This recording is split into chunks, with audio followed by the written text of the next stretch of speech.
Untap, upkeep, and welcome back to the channel. For today, we're going to do another live in-person deck build, and this is a shout out to my friend Gabe, who wanted me to kind of hone this deck. He's the one who had this wacky idea, and we're gonna take it and run with it.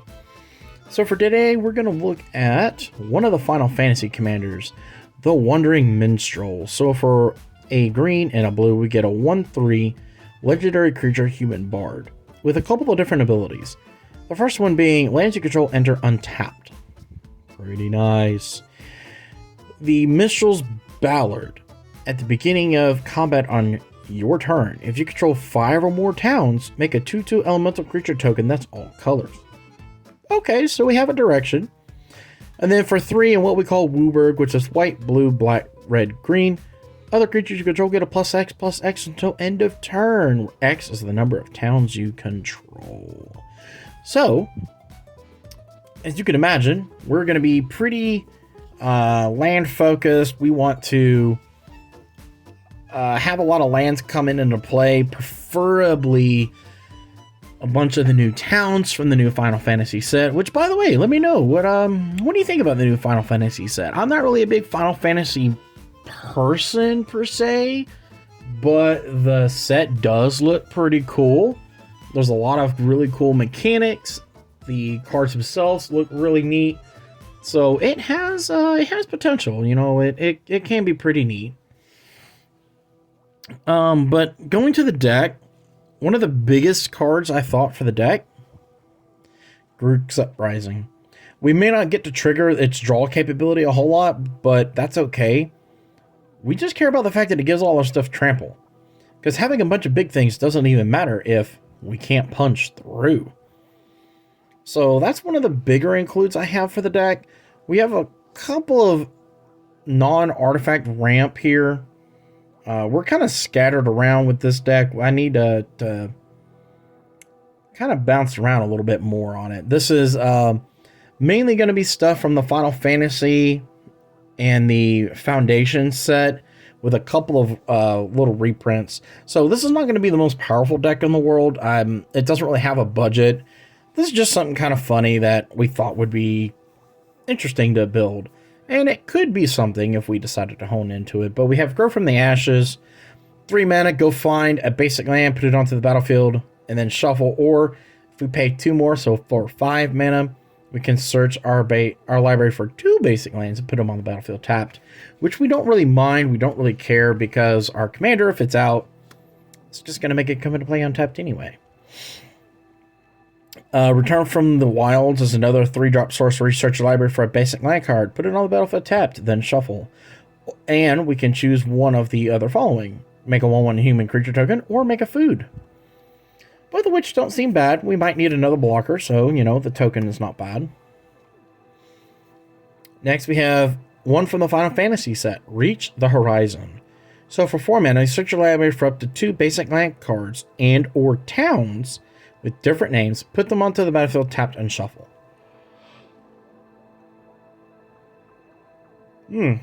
So, what this says is we can go find 2 lands, put them onto the battlefield tapped, but with our commander, they will be untapped, and we can keep doing our little shenanigans. Well, this also says we can go get towns. So that is very beneficial for our commander,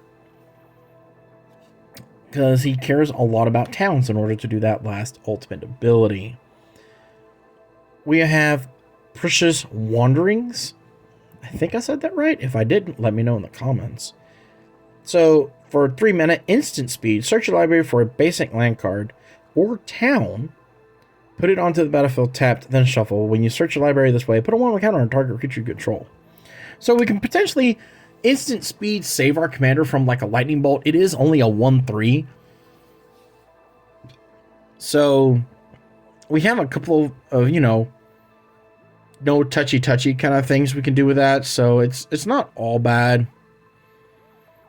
The fact that it can do it at instant speed, we really enjoy. We like that capability. Moving on, though, let's look at some of the basically reprints that are going to be really handy for the deck. There is Perennial Behemoth, 5 mana for a 2/7 That says you can play lands from your graveyard. It also has Unearth, so we can always get it back later in the game if, you know, a board wipe or something happened. Of course, the Ramunap Excavator. You may play lands from your graveyard. Nice little 2/3 for 3 mana.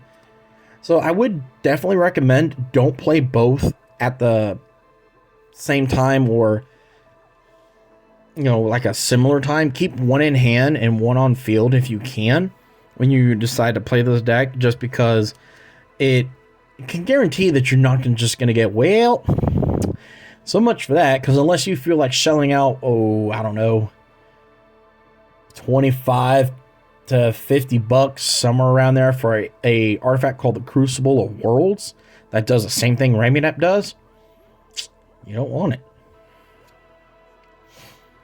We also have the Ancient Green Warden, which was a big shocker to see the reprint in the Outlaws of Thunder Junction Commander deck. You may play lands from your graveyard. Also, if a land entering the battlefield would cause a triggered ability of a permanent you control to trigger, it triggers an additional time. That is going to be handy. I have got quite a bit of little landfall synergies going on here that will make this so much better. And the last big surprise for the deck, honestly, Yorick the Desecrated. So for 2, a black, a green, and a blue, we have a legendary creature that's an elemental horror. He's a big old 3/5 with Death Touch and Lifelink. So not a lot of people are going to want to come your way. You probably want to keep him back as a blocker because of his ability. If a permanent entering the battlefield causes a triggered ability of a permanent control to trigger, it triggers an additional time. So with a good setup, you could get double or even triple landfall triggers. And, well, we really like that. Let's take a brief look real quick at our potential board wipes. I say potential because one of them is not really a board wipe per se, but it's almost like a, well, kind of like a fog, if you ask me.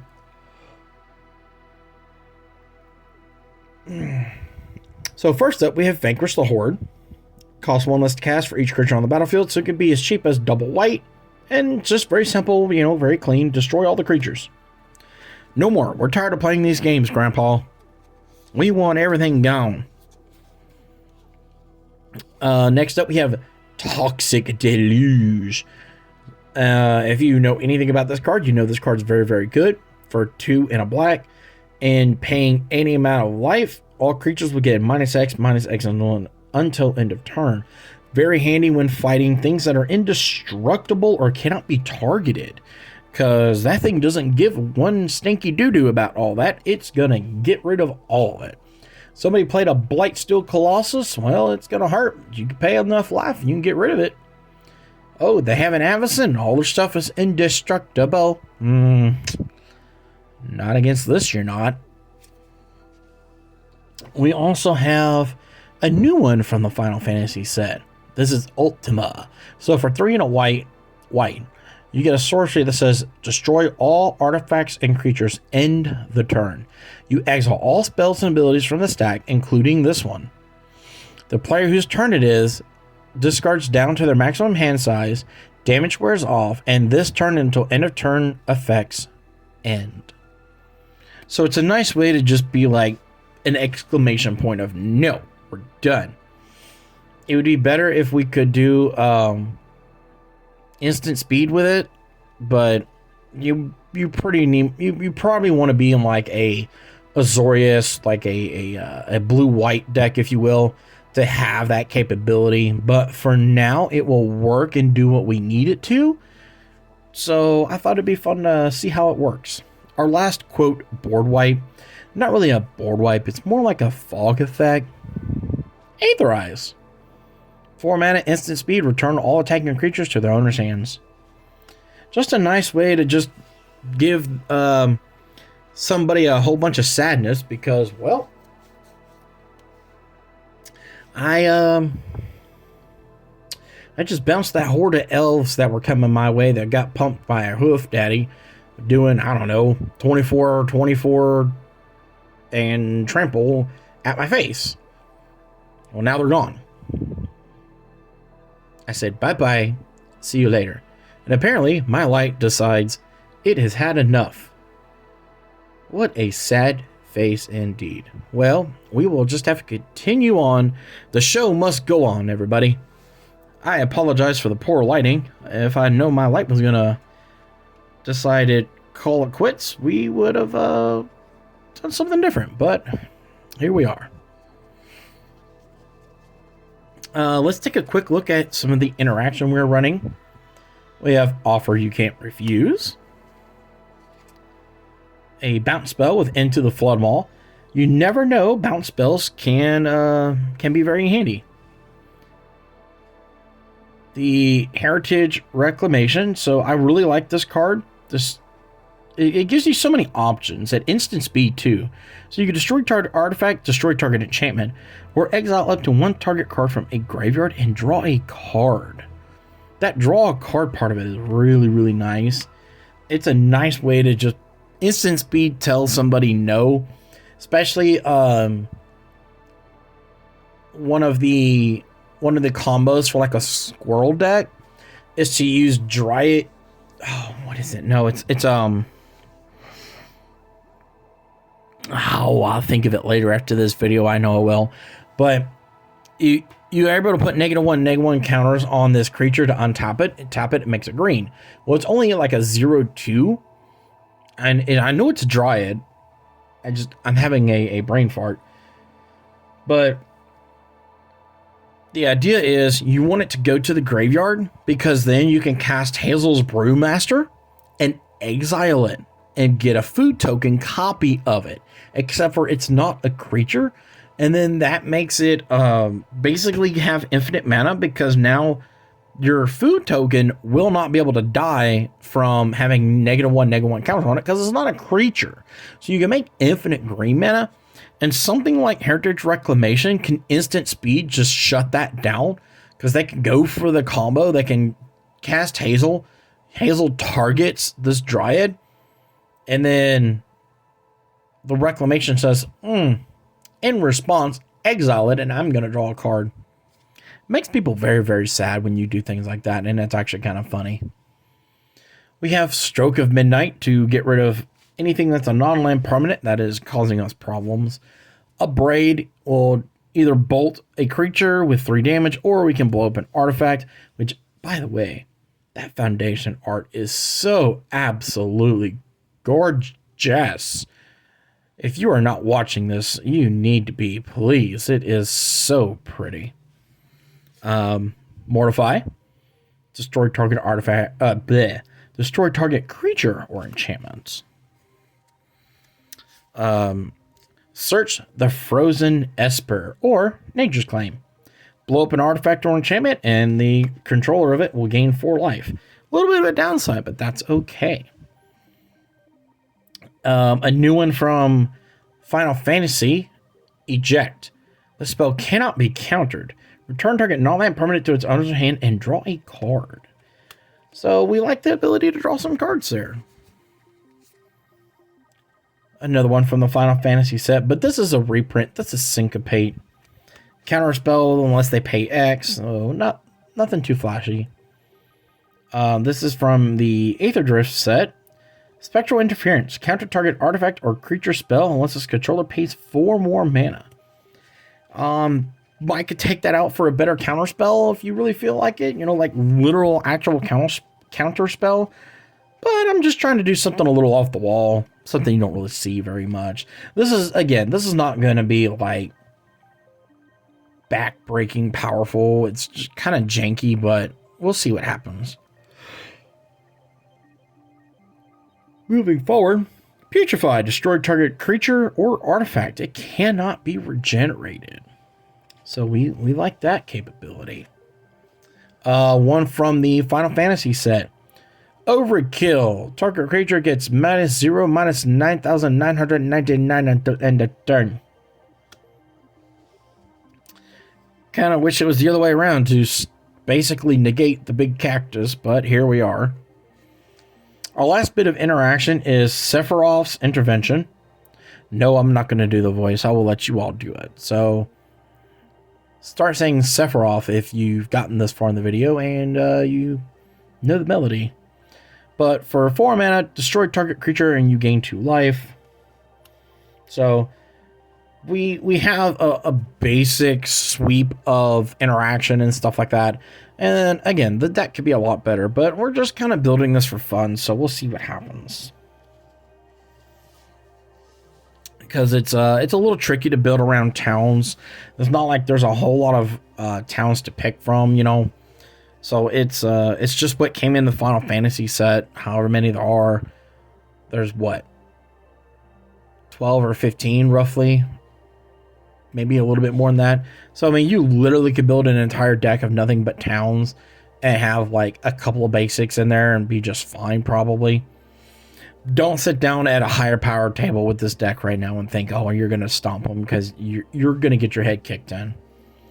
But this is one from the Final Fantasy set as well. This is UFO. Has flying and is a 2 mana 0/4. A construct alien, that is new. Look at that. It's an alien, guys. Gals. Pretty cool. But it's in here because you could tap, put a land from your hand onto the battlefield, and then for 3 mana until end of turn, this creature's base power becomes equal to the number of towns you control. So this has potential to be a big dumb idiot with flying. Really, it's in here just to guarantee our little land drop. Going on with our Manadors, we are running the Poison Dart Frog. Has reach. We can give it Death Touch, instant speed. So, you know, pretty neat. Another one from the Final Fantasy set. This is Goob Boo Gardener. Just a 1/3 that taps for a green mana. Nothing really fancy there. Llanowar Elf, because green deck. Love Elf. Why not? Kind of a really spooky reprint.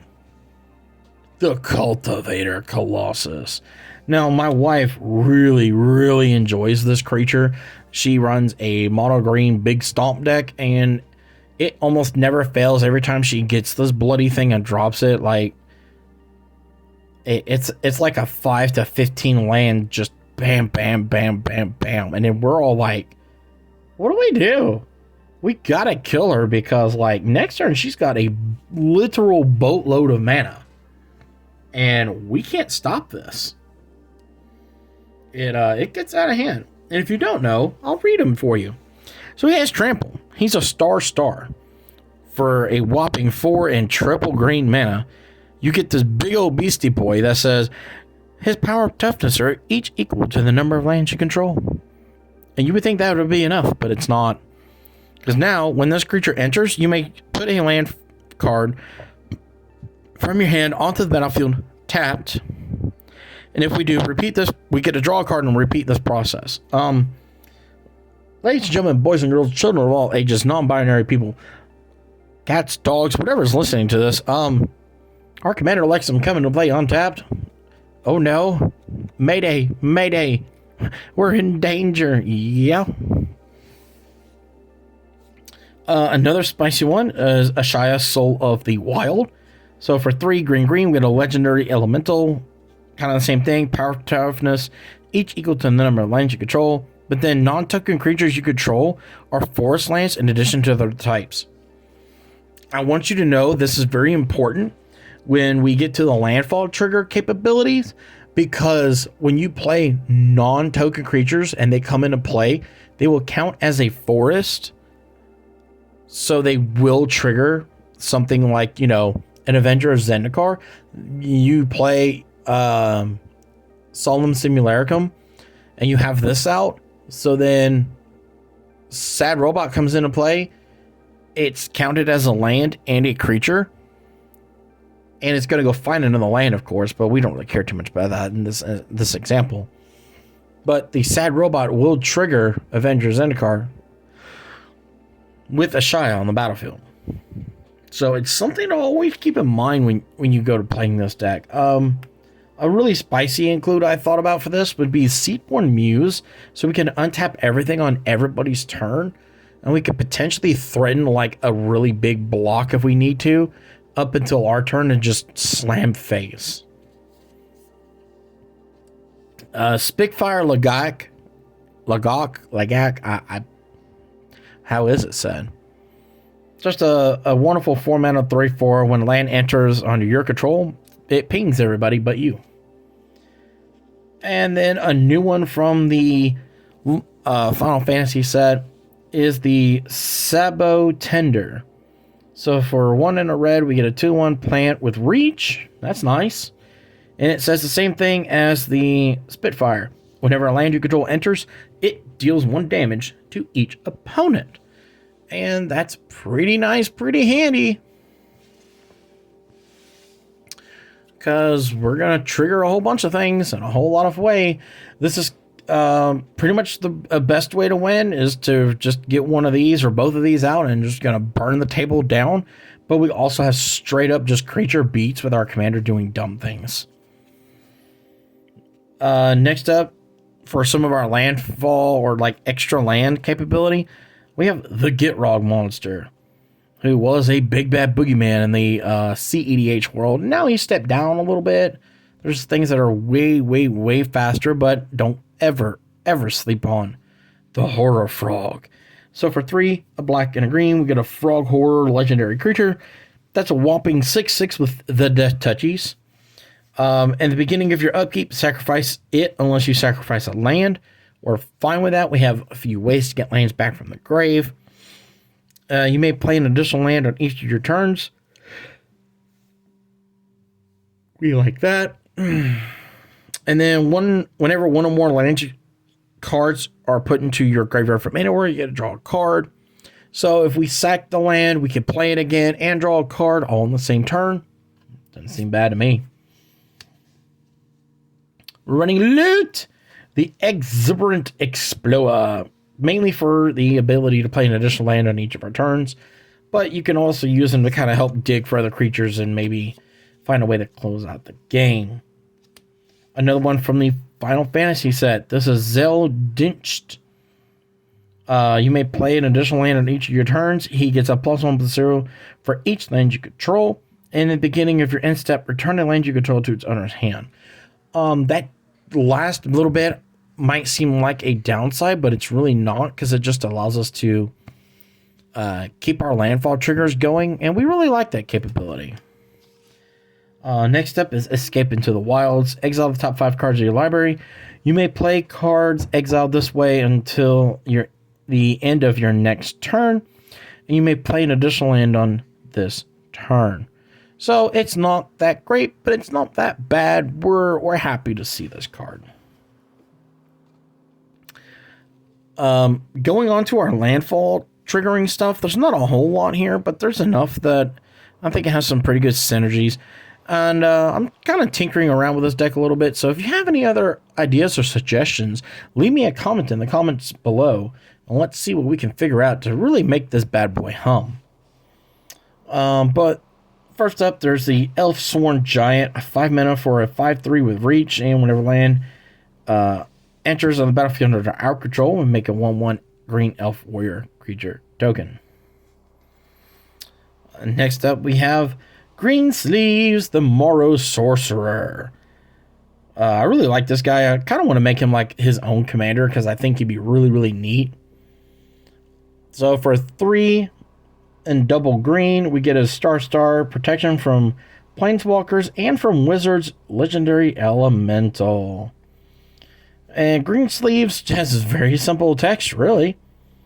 Its power and toughness are each equal to the number of lands you control, and whenever land enters the battlefield under your control, you make a 3/3 Badger.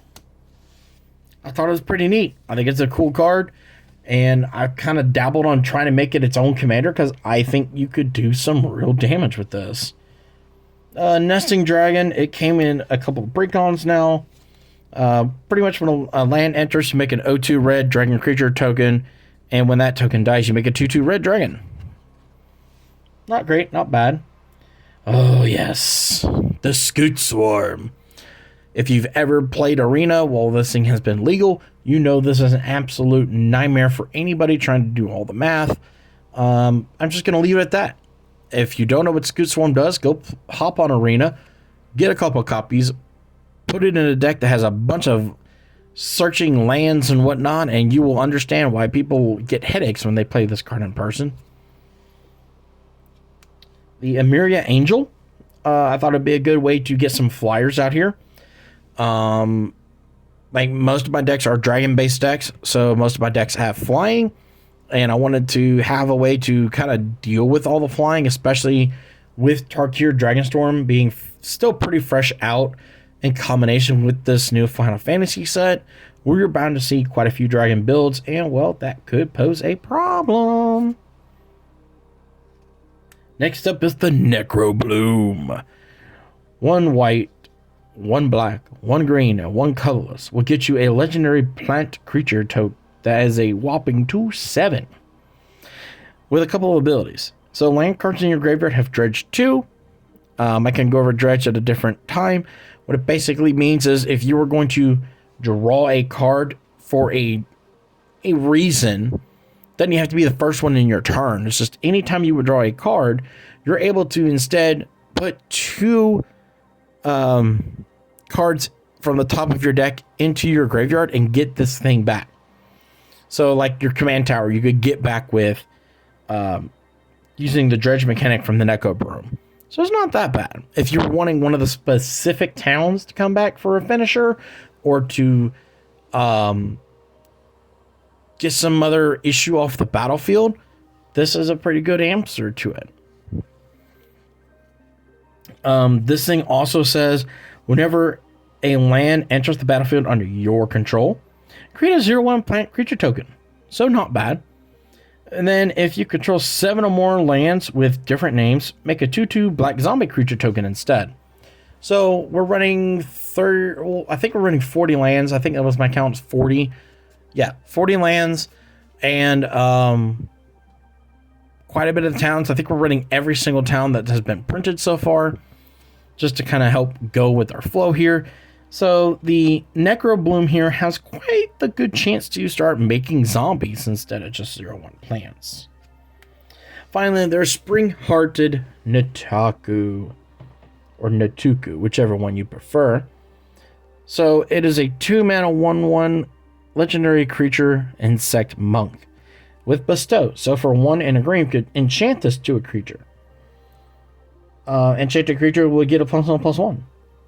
Landfall. Whenever a land enters the battlefield under your control, you may pay 1 and a green. If Spring Heart Natuku is attached to a creature you control. If you do, make a token that's a copy of that creature. If you didn't create a token this way, make a 1/1 green insect creature token instead. So, if we have like any like Yark the Desecrated, we get 2 triggers of this, and things, I mean, you can understand how things can just get so crazy and cruel and make you want to beat your head against a wall. So yeah, Ancient Green Warden or any of the other capabilities to double our triggers, which is only 2 if I remember right, they allow the thing to just go bananas. And it makes people very, very sad when you're just like, cool, I've got like all this land. Now I have an army of creatures. Come at me. So, pretty handy. Our next section, though, is going to be pretty interesting. Before I get to there, yeah, you can use the Nantuko on like any number of creatures for this deck to kind of pivot and make it a little bit stronger depending on what you're wanting to do. Just remember, a legendary creature will still die from state-based actions using the legendary rule. However, there are a couple of cards that break that. They're not in this deck, but there are cards that break it. Tatiova, Benefit Druid, really nice landfall capability. So for 3, a blue and a green, a 3/3 legendary creature Merfolk Druid with very simple text. Whenever land you control enters the battlefield under your control, you're going to gain a life and draw a card. Just very simple, clean draw cards. Think twice, instant speed, draw a card, flash it back for 2 and a blue to draw another card. and exile it from the graveyard. Quick Study, 3 mana, draw 2. Brain Surge, if we're a little flooded and we're just trying to find some kind of payoff, this will help us do it. So for 3 mana, draw 4 cards, put 2 back on top. We could even crack a Terramorphic Expanse or something and just wham, bam, get things going. Growth Spiral, draw a card and you put a land from your hand onto the battlefield. Opt, we're able to scry and draw a card. We love that. Preordained, scry 2 and then draw a card. The Deep Analysis. 4 mana, target player draws 2 cards, flash it back for 1 and a blue and paying 3 life. I want you all to know that little text passage right there, target player draws 2 cards. That could help save you one day. You never know. You never know. A new one from the Final Fantasy set. This is Rita, Summoner of Mists. So for a red and a green, we get a 1/2 legendary human shaman. Landfall. Whenever a land you control enters, you may discard a card. If you do, draw a card. Okay, kind of interesting. Man, I don't know what all we're gonna discard for that, but maybe you're digging for something specific that can get you out of this predicament. And then we have the summon. So X, tap it, return target saga with value, blah blah blah. Yeah, we don't care about the sagas because we don't really have to worry about that. We're not here for the sagas. Just a little bit of extra card selection or value. Yavimaya Elder, 2 double green. When it dies, you may search the library for up to 2 basic land cards, reveal them, put them into your hand, and then shuffle. Then, for 2 mana of any color, you can sacrifice this bad boy and draw a card. Next up is the World Shaper. So, for 4 mana, we get a 3/3 Merfolk Shaman. Whenever it attacks, you may mill 3 cards. Don't have to, but we may. And at any point in time this thing dies, put all land cards from our graveyard onto the battlefield tapped, which again with our commander, we don't really care. Almost done. We have the Mending of Dominaria. So for 3 double green, we get a saga that says the first 2 chapters, mill 2 cards. Then you may return a creature card from your graveyard to your hand. And then the last triggered ability is going to be return all land cards from your graveyard to the battlefield, then shuffle your graveyard into your library. So we have the capability to keep this trend going. Do not push us. We will find a way to do it. Finally, Summon Titan, a new one from the Final Fantasy set. So for the same mana cost, we get a new saga, being that it's a Saga Giant. It's a 7/7 with reach and trample. Hey y'all, that blocks and stops most of those dragons out there. Not a lot of dragons bigger than a 7 power. So it kind of deters a lot of no touching. But let's move on. His chapter 1 is mill 5 cards. The chapter 2, return all land cards from your graveyard to the battlefield tapped. And then your chapter 3, before he goes back to the graveyard, till end of turn, another target creature you control gains trample. It gets +X until end of turn, where X is the number of lands you control. So this can make our commander huge. This can make our UFO huge because it has the flappy flappies. I mean, take your pick. We can make a couple of things ridiculously huge and just whack the mess out of somebody.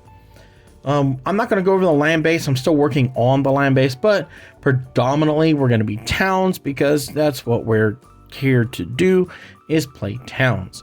So let me know what you think in the description below.